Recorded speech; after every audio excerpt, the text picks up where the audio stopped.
So Ron, I would love you to give us a sense of the Edinburgh that brought you together. And I guess what I'm wondering is, where and when did the Lost Poets first find each other? There was a big festival on. Poems 71 it was called, and it was amazing. McDermott was there, and Norman McCaig, and Solomon MacLean, and people from all over. And we actually did an event there, and it was great, and it worked really well. And that's how we got to know each other. And then we decided, well, we should maybe do a bit more of this. We did several fringe years at the Traverse, for example, theatre workshop, Adam House and other places. But it was a mixture, it was very sociable. And the good thing was, which we didn't think about, was that we were able to invite, we were so small that you hardly see us. But we were so lucky with people like McCaig and Garrioch and Ian Crichton-Smith. We would write to them and say, would you like to come and read with us?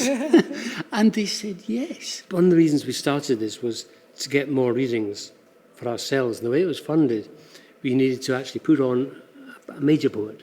Because we were all young, we're still in our 20s. So we put on people like McCaig, Eddie Morgan, Robert Garrioch, Solly, of course. And then we did the kind of backup for them.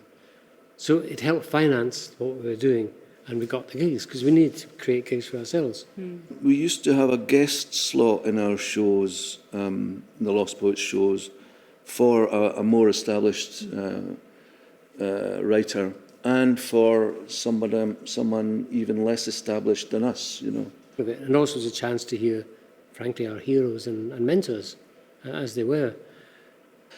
I think it came out of really just the need for somewhere to do public readings, and we were very much into reading rather than just publishing in books. I sort of came to public reading before I was published, really, and in fact I heard most Scottish poets read in public before I read their books.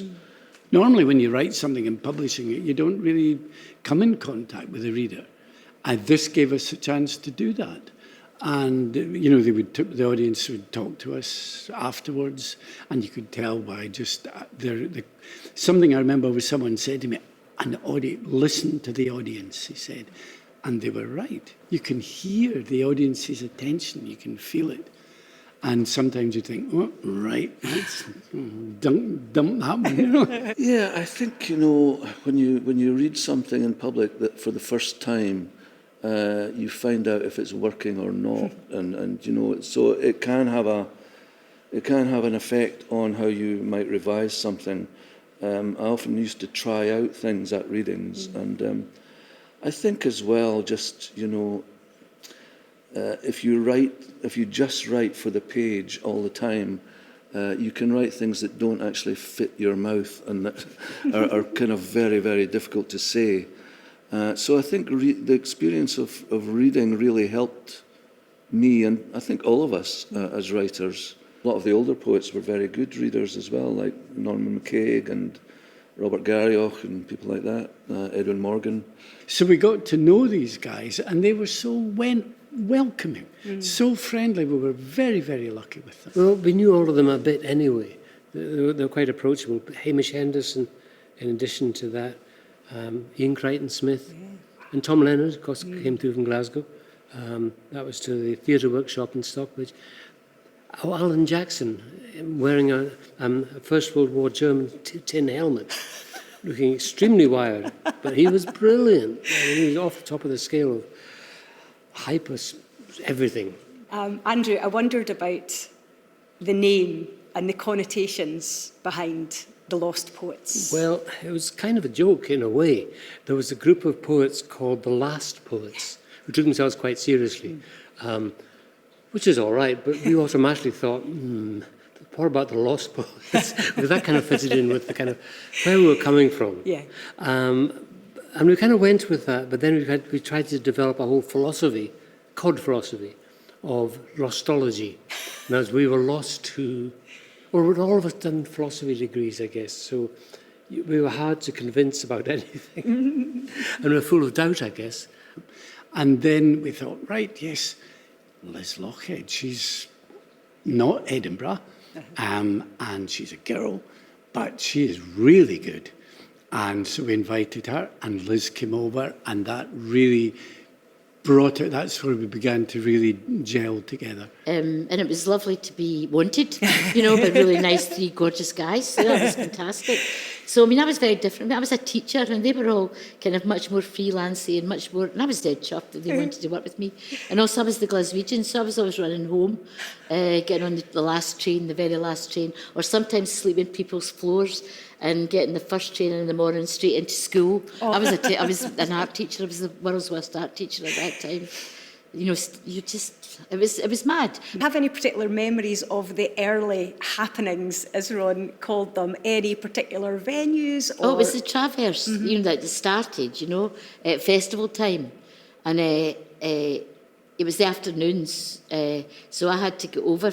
First of all, I would be fine, and then schools would start, and I would have to come in at 5, get away over and run, and get there for the end of the gig. In the book, Horns and Wings and Stabiliser Things, there's a poem, The People's Poet, I think it's from 78, and that's about one of the Lost Poet gigs. events. Yes, what I remember about that gig was we hadn't known, they did all the organisation really, because I was a teacher and I was a girl and I was over in Glasgow, and I was hopeless at that, but they'd managed to get some funding together, I think, from Edinburgh.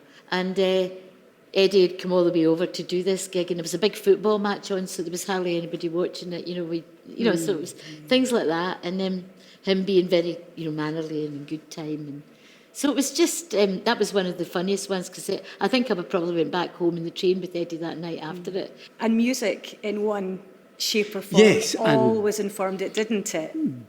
Jim Hutchison would have a kind of movable band. They kept changing. And I remember one time introducing, he'd be doing the music with us at every show we did. And I remember one time even turning around and saying, "What's your band called today?" Because he just kept changing them. The band personnel used to change a lot from show to show, but it was part of what made it more of a show rather than just a poetry recital or whatever you would call it. So I think the music always was an intrinsic part of it, Yeah. The band changed names and content with dizzying frequency, but it was a lot of fun. And music, most of us are failed or frustrated musicians. I certainly am. I'm a frustrated banjo player, the worst kind. Jim, your musical presence has always been very felt within the mythology of the Lost Poets and the ever-changing band personnel and band names. Did they approach you at some point? How did you first get involved with them? Well, Andrew and I got to know each other in the mid-70s, and we used to jam in each other's houses, etc. And at that time, I started working for Canongate Books, and with Stephanie Wolfe Murray, and Andrew said, "I've got this book I've written. Do you think they'd be interested in it?" So that was Men in Ice, and so it went from there to there. And he introduced me to Ron, and then Brian and Liz and what have you. So we ended up working on books together. In terms of the musical element, did they just say, "We're having these poetry happenings, spoken word happenings, we'd love you to come along and get involved"? It's I'm just trying to think of the first one, because we did 3 festival shows. Remember that. And I think nobody else volunteered. It was a bit... Jim singing, and Jim was so gorgeous, he's still gorgeous. They're all still gorgeous men, but they were... Jim and Brian were really, really, really cute, and they would always have women queuing up to get autographs and everything. There'd be all these girls, what I remember is, there'd be all these girls all these girls lining up to meet me and get me to sign things. And they'd be saying, "Yeah, men's scum." And I'd be saying, "Yeah," and they would say, "Sign this." And they would be given, so I would be doing all that, right on, whatever, with them, and there would be another lineup of younger girls that had knitted Brian a gonk or something. It was really funny. there's always been such a sort of celebration of various art forms, I would say, in all of your work in terms of the Lost Poets. You know, you're a musician as well. You write poetry, you write prose. That goes for all of the members of your collective. Yes, well, I guess Liz has been a playwright for years, and Ron does stuff with musicians, so does Brian. And I mean, Norman McCaig used to always say to me, "Not writing prose, I hope." And for years I could say, "Oh no, Norman, I don't touch the filthy stuff." But then I got involved in mountaineering, and that meant I had to write a book about this expedition in the Himalayas. And that got me seduced into the pleasures of writing prose, because you could make a living by it. You had an audience who bought enough books for you to make a living, rather than always going cap in hand to the Arts Council, whom God preserved. So I just kind of, you move to what you can actually make a living by, while keeping the poetry, which was always the core. I think I can safely say that for all of us. Poetry was our core activity. And then as we, we carried on as the Lost Poets well into the 80s, and then we began to go our separate ways. And Liz moved on to do playwriting mainly, and I moved on to writing fiction, and so did Andrew, and so we started to develop other sides to our writing, and that took us away from being a group, I think. Liz, really moved big time into theatre, and Andrew and Brian and myself began to write short stories, novels. Yeah. And Jim went on to really become probably the biggest book designer and illustrator in Scotland, certainly.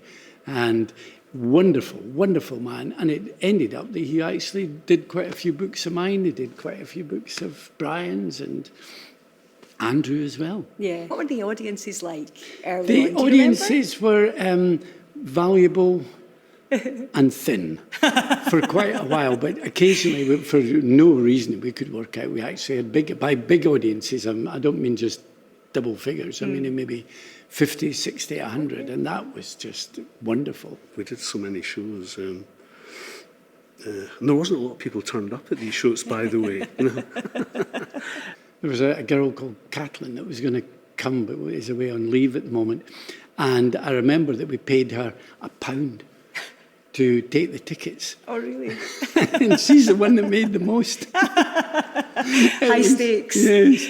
The audiences varied quite a lot. Sometimes they were quite large, and sometimes, there were fewer than us, at fringe events, So they varied quite a lot. We used to do things down at the Theatre Workshop down in Stockbridge.